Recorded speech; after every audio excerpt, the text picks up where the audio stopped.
여러분, 이번엔 정말 레전드급 경기였습니다. 3경기 공백을 딛고 일어선 이정우가 첫 타석부터 미친 존재감을 과시하며 허리 통증으로 3경기나 결장했음에도 불구하고 복귀 첫 경기에서 시즌 첫 리드오프 타자로 나서 바로 3루타를 폭발시켰습니다. 9회에는 뛰어난 주루 플레이로 팀의 극적인 6연승을 이끌어낸 모습에 또다시 전 세계가 경악하고 있는데요. 그런데 이 놀라운 활약 뒤에는 더욱 소름 돋는 역전 드라마가 숨어 있었습니다. 도대체 무슨 일이 벌어졌길래 미국 현지 야구 팬들과 전문가들이 이정우를 바람의 손자라고 부르며 찬사를 보내고 있는 것인지 이슈발전소에서 자세히 알려드리겠습니다. 오늘의 이정우, 콜로라도 로키스와의 원정 경기에서 1번 타자 중견수로 선발 출전했습니다.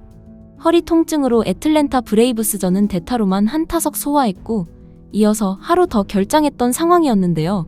무려 3경기 만에 다시 선발 라인업에 복귀한 것이었습니다. 더군다나 이날은 이정우에게 특별한 의미가 있었죠. 바로 2025 시즌 처음으로 리드오프 타자라는 중책을 맡게 된 것이었습니다. 작년 메이저리그 데뷔 시즌에는 1번 타자를 맡았지만 올해는 주로 3번 타순에 배치되었던 이정우가 다시 팀 공격의 시작점 역할을 맡게 된 거죠. 한편 경기 장소는 투수들의 무덤이라 불리는 쿠어스 필드였습니다. 고도가 높아 공기 저항이 적어 타자에게 유리한 구장으로 유명한 곳이었는데요.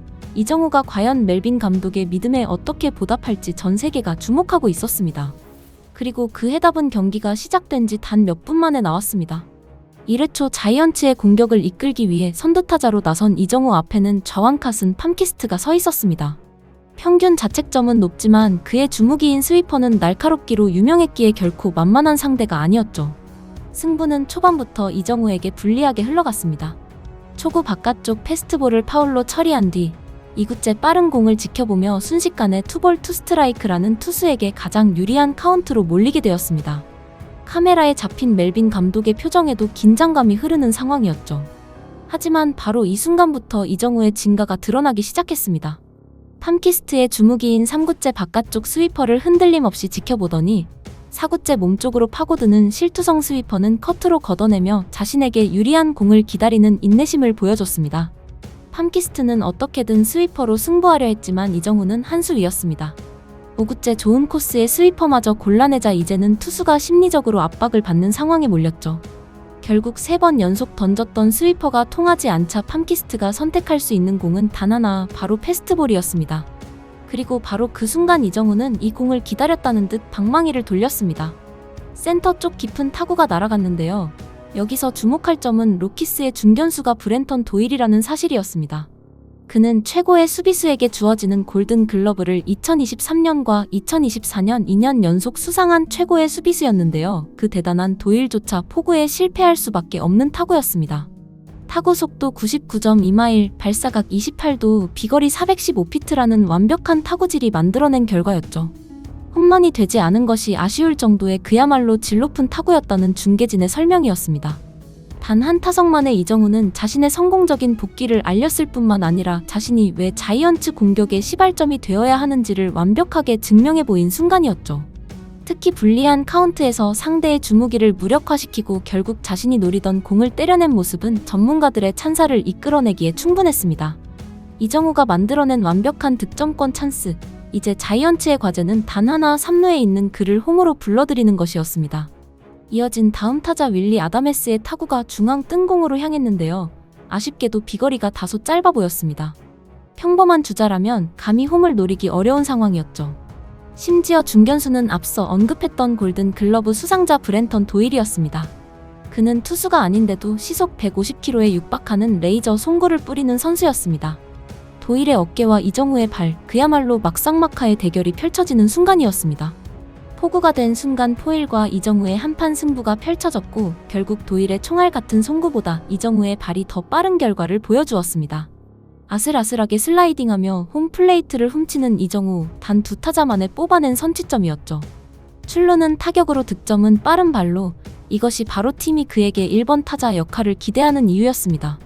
진정한 리드오프의 제대로 된 품격이었죠. 여기서 중계진은 최근 자이언츠 공격에 혈이 막혔던 가장 큰 이유로 리드오프의 부재를 꼽았습니다.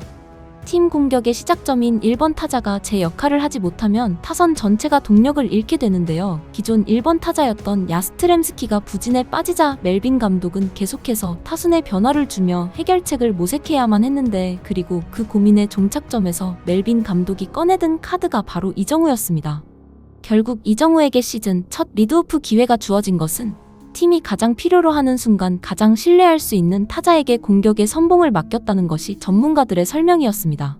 타격도 뛰어났지만 수비에서는 3회 말 시프트를 뚫어내는 날카로운 라인 드라이브 타구를 정확한 위치 선정으로 잡아내더니 4회 말에는 까다로운 뜬공마저 처리하며 팀의 마운드에 안정감을 더했습니다.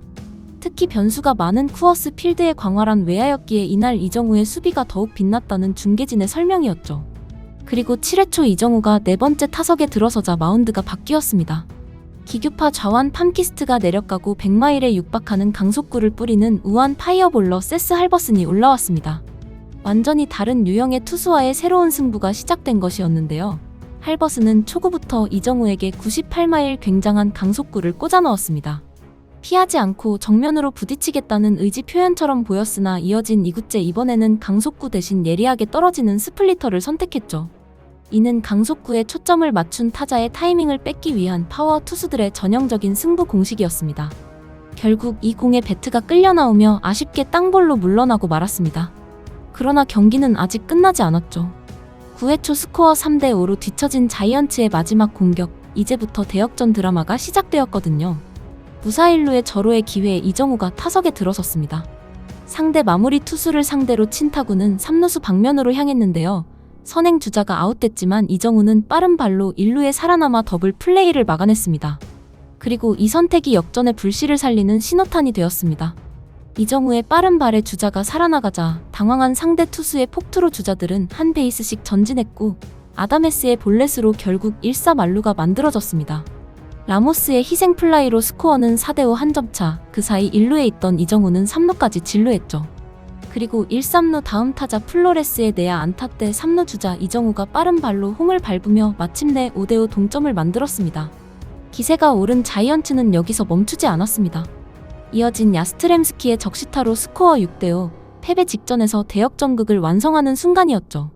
그리고 이어진 9회 말 투아웃 자이언츠의 승리까지 아웃카운트 단 하나, 마지막 타구가 센터 방향으로 뜨자 그리고 경기의 마침표를 찍기 위해 달려온 사람은 바로 이정우였습니다. 자신의 방망이로 시작했던 경기를 자신의 수비로 직접 마무리 짓는 순간 최종 스코어 6대5 샌프란시스코 자이언츠의 극적인 역전승이었습니다. 공격의 포문을 열고 동점의 기반을 마련하고 역전을 지켜낸 완벽한 수비까지 팀의 6연승 그 모든 과정의 중심에는 이정우가 있었습니다. 이렇게 매경기 놀라운 활약을 선보이고 있는 이정우 선수와 김혜성 선수의 활약을 이슈발전소에서 빠르게 전해드리겠습니다. 구독과 좋아요, 멤버십 가입은 영상 제작에 큰 힘이 됩니다. 시청해주셔서 감사합니다.